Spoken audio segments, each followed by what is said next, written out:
আজকে 13ই জুন 2024 বৃহস্পতিবার। এই বছর আসলে বৃষ্টিপাত তেমন একটা হচ্ছেই না। মাছ চাষি সহ বিভিন্ন এগ্রিকালচারাল যে প্রজেক্টগুলা প্রত্যেকটাই খুব সমস্যার মধ্যে আছে বৃষ্টির পানি না থাকার কারণে। এখন দেখেন আজকে খুব ভালোভাবে দেখলাম যে ঢাকাতেও বৃষ্টি হচ্ছে।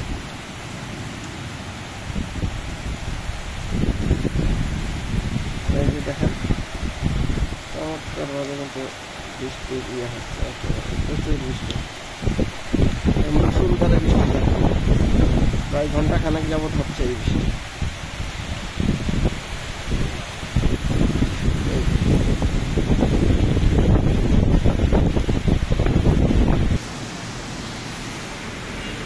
এই যে দেখেন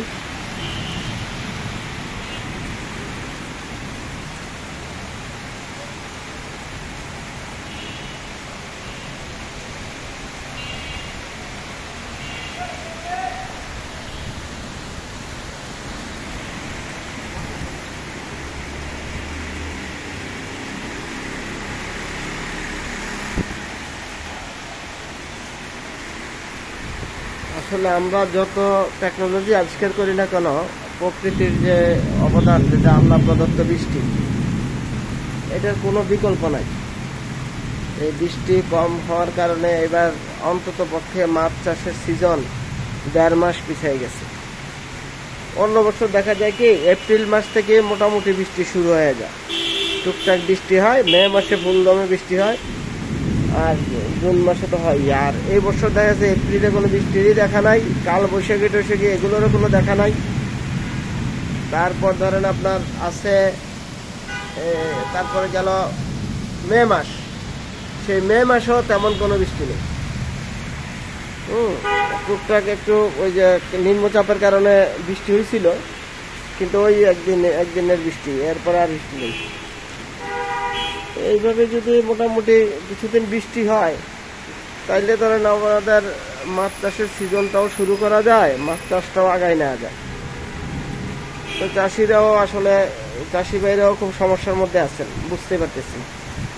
অবশ্য যাদের ধান কাটা পড়ছে তাদের জন্য আবার এই বৃষ্টিটা সমস্যা। কি করা যাবে বলেন? কিন্তু এই বৃষ্টি ছাড়া তো পরবর্তী যে কোনো ফসলের জন্য এই বৃষ্টিটা একটা কাঙ্ক্ষিত বৃষ্টি। তো ঢাকা শহরে আমরা আসলে বৃষ্টির তেমন একটা দেখা পাই না। আজকে আমি এখান থেকে, আমার বাসা উত্তরা 7 নম্বর সেক্টরের 18 নম্বর রোড। তো ওইখান থেকে আমি রেকর্ডটা করতেছি আর কি। আমার কাছে মনে হইলো যে বৃষ্টিটা একটু রেকর্ড করি দরকার, এবং সেটা আপনাদের সাথে শেয়ার করবো।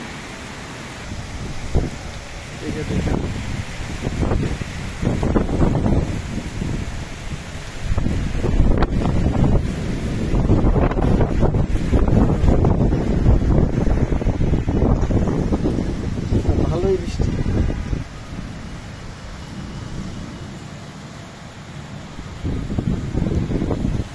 আমার ইচ্ছা ছিল আজকে গরু বাজারে যাব, গরু বাজারে গিয়ে একটা ভিডিও করব।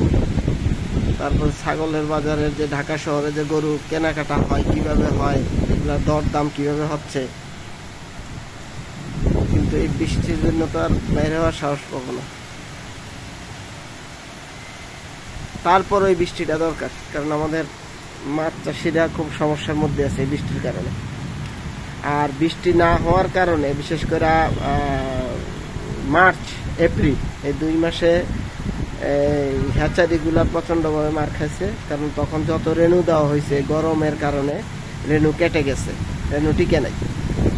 এটা মাছ চাষিদের জন্য অনেক বড় লস, আর হ্যাচারিওয়ালাদের জন্য তো বিশাল লস। তো মে মাস থেকে কিছু কিছু রেণু মোটামুটি টিকতেছে। তারপরও আজকে সারাটা দিনে একটা ভ্যাপসা গরম ছিল, তেমন বৃষ্টি রুদ্র ছিল না, কিন্তু গরমটা খুব মারাত্মক গরম ছিল। আমি বের হয়েছিলাম, বের হয়ে আমি যখন ফেরত আসলাম দেখলাম যে আমার গা থেকে মনে হয় যেন যে বৃষ্টির পানি পড়তেছে, এইভাবে আমি ঘেমে গেছি। অথচ আমি সূর্য ওঠে নাই দেখেই সাহস করে বের হইলাম। এনিওয়ে, আশা করি এই বৃষ্টি আমাদের সমগ্র বাংলাদেশের মাছ চাষিদের জন্য মানে মাছ চাষটাই বসে শুরু করার জন্য একটা সুযোগ করে দিবে। এবং আমরা দোয়া করি বৃষ্টিটা যেন, কাঙ্ক্ষিত বৃষ্টি যেন সারা বাংলাদেশে হয়, আর বৃষ্টিটা যেন ওই মাত্রায়ও না হয় যেটা বন্যার কারণ হয়ে দাঁড়ায়। আমরা দুই দিকেই একটু দোয়া করবো, যাতে বেশি বৃষ্টি না হোক, মোটামুটি কাঙ্ক্ষিত বৃষ্টি হোক, আমরা আমাদের মাছ চাষটা শুরু করি।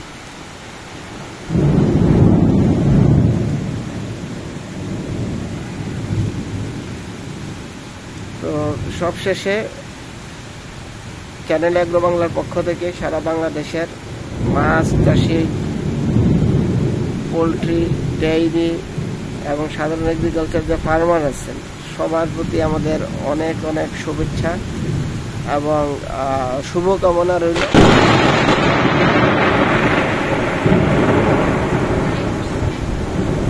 দোয়া করছি আপনারা সুন্দরভাবে এবারে ঈদ উদযাপন করবেন। সবাইকে ঈদের অগ্রিম শুভেচ্ছা। ঈদ মোবারক।